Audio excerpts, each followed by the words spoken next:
ಮೊದಲು ಸ್ಟಾರ್ಟ್ ಮಾಡಿದ್ದು ಜರ್ನಲಿಸ್ಟ್ ಆಗಿ. ಅದಾದಮೇಲೆ ಕೋಇನ್ಸಿಡೆನ್ಸ್ ಆಗಿ ನಾನೊಂದು ಶೋನ ಹೋಸ್ಟ್ ಮಾಡಿದೆ. ಅದ್ರ ಮುಖಾಂತರ ನಾನು ಟೆಲಿವಿಷನಲ್ಲಿ ಕೆಲವೊಂದು ಸೀರಿಯಲ್ಸು ಶೋಸ್ ಮಾಡೋಕ್ಕೆ ಸ್ಟಾರ್ಟ್ ಮಾಡಿದೆ.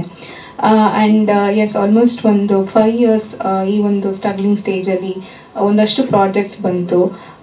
ಅದರಲ್ಲಿ ನಮ್ಮ ವಿಡಿಯೋ ಆಲ್ಬಮ್ ಸಾಂಗ್ ಕೂಡ ಬಂತು. ಸೊ ಲೀಡ್ ಆಗಿ ಅಂತ ಬಂದಾಗ ನಂಗೆ ತುಂಬ ಎಕ್ಸೈಟ್ ಆಯಿತು. ಯಾಕೆಂದರೆ ಸ್ಟೋರಿ ಆಗಲಿ ನಾನು ಲೀಡಾಗಿ ಮಾಡ್ತಾ ಇರೋದು ಒಂಥರ ತುಂಬಾ ಖುಷಿಯಾಗಿತ್ತು ಆ್ಯಕ್ಚುಲಿ ಇದಕ್ಕೆ ಪಾರ್ಟಿಸಿಪೇಟ್ ಮಾಡೋಕ್ಕೆ.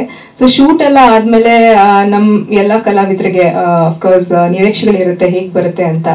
ಸೊ ಇವತ್ತು ನೋಡಿದಾಗ ತುಂಬಾ ಖುಷಿ ಆಯಿತು ನನಗೆ. ಆ್ಯಕ್ಚುಲಿ ಏನು ಮಾತಾಡಬೇಕು ಗೊತ್ತಾಗ್ತಾ ಇಲ್ಲ. ಬಿಕಾಸ್ ಈ ಒಂದು ಸಂದರ್ಭದಲ್ಲಿ ನಮ್ಮ ಅಪ್ಪ ಅಮ್ಮ ಹಾಗೆ ನನಗೆ ಪುಷ್ ಮಾಡಿರೋ ನನ್ನ ಪೇರೆಂಟ್ಸ್ ಆಗಲಿ ಎಲ್ಲ ಫ್ರೆಂಡ್ಸ್ಗೆ ನಾನು ಥ್ಯಾಂಕ್ಸ್ ಹೇಳಕ್ಕೆ ಇಷ್ಟಪಡ್ತೀನಿ.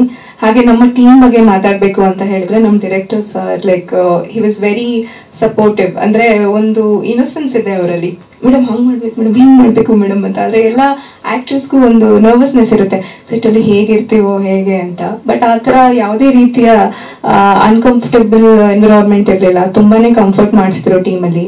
ಹಾಗೆ ನನ್ನ ಕೋ ಆ್ಯಕ್ಟರ್ ಸಮೀರ್ ಆಚಾರ್ಯ ಅವ್ರ ಬಗ್ಗೆ ಹೇಳಬೇಕು ಅಂದರೆ ತುಂಬಾ ಒಳ್ಳೆ ವ್ಯಕ್ತಿ. ಅವರು ಕೂಡ ತುಂಬಾ ಸಪೋರ್ಟ್ ಮಾಡ್ತಾ ಇದ್ರು. ಲೈಕ್ ಏನಂತಾರೆ, ಆ ಕಂಫರ್ಟ್ ಝೋನ್ ಕ್ರಿಯೇಟ್ ಮಾಡೋದಿದೆ ಅಲ್ವಾ, ಎಲ್ಲ ಕಲಾವಿದರಿಗೆ ತುಂಬ ಮುಖ್ಯ. ಆ್ಯಕ್ಚುಲಿ ನಂಗೆ ತುಂಬ ಖುಷಿ ಆಯಿತು. ಆ್ಯಂಡ್ ಒಂದು ಕಲಾವಿದೆಯಾಗಿ ಇದು ಒಂದು ನನಗೆ ಒಂದು ಸ್ಟೇಜ್ ಕ್ರಿಯೇಟ್ ಮಾಡಿಕೊಟ್ಟಿದ್ದಾರೆ.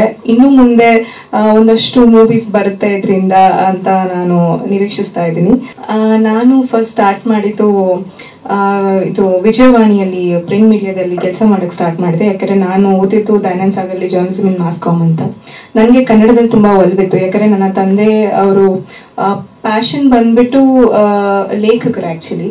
ಸೊ ಅದರಿಂದ ನಮಗೆ ಮನೆಯಲ್ಲಿ ಕನ್ನಡದ ವಾತಾವರಣ ತುಂಬ ಇತ್ತು. ಸೊ ನಮ್ಮ ಮನೇಲಿ ನಾನು ಇಂಗ್ಲೀಷಲ್ಲಿ ಡಿಗ್ರಿ ಮಾಡಿದ್ರು ಕೂಡ ಕನ್ನಡದಲ್ಲಿ ಫಸ್ಟ್ ನೀನು ಕಲ್ತ್ಕೋ, ಎಕ್ಸ್ಪೀರಿಯನ್ಸ್ ಇರಬೇಕು ಅಂತ. ಸೊ ಪತ್ರಿಕೆಗಳಲ್ಲಿ ಒಂದಷ್ಟು 2-3 ತಿಂಗಳು ನಾನು ಕೆಲಸ ಮಾಡಿದೆ. ಅದಾದ್ಮೇಲೆ ನಾನು ಪವರ್ ಟಿವಿಯಲ್ಲಿ ಜರ್ನಲಿಸ್ಟಾಗಿ ಕೆಲಸ ಮಾಡಿದೆ.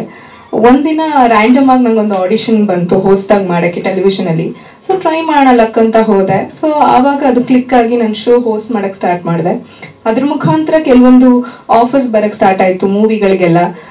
ಸೊ ನಾನು ಆಡಿಷನ್ ಕೊಡ್ತಾ ಅಲ್ಲಿ ಇಲ್ಲಿ ಹಾಗೆ ಕೊಡ್ತಾ ಕೊನೆಗೆ ಅದರಲ್ಲಿ ಒಂದು 10 ಕಲ್ಲು ಹಾಕಿದ್ರೆ 1 ಕಲ್ಲು ಎಲ್ಲೋ ಬೀಳೋದು. ಅದ್ರ ಮುಖಾಂತರ ಒಂದು 5 ವರ್ಷ ಜರ್ನಿ ನೆನೆಸ್ಕೊಂಡ್ರೆ ಈ ಥರ ಇರಬೇಕು ಅಷ್ಟೇ.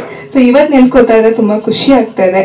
ಆ್ಯಂಡ್ ಮತ್ತೊಮ್ಮೆ ಇಲ್ಲಿ ನನಗೆ ಆಪರ್ಚುನಿಟಿ ಕೊಟ್ಟಿದ್ದಕ್ಕೆ ನಿಮ್ಮೆಲ್ರಿಗೂ, ಹಾಗೆ ನೀವು ಕೇಳ್ತಾ ಇದ್ರೆ ಆಗ್ಲಿಂದ ನಿಮ್ಮೆಲ್ರಿಗೂ ನಾನು ಥ್ಯಾಂಕ್ ಯು ಸೋ ಮಚ್.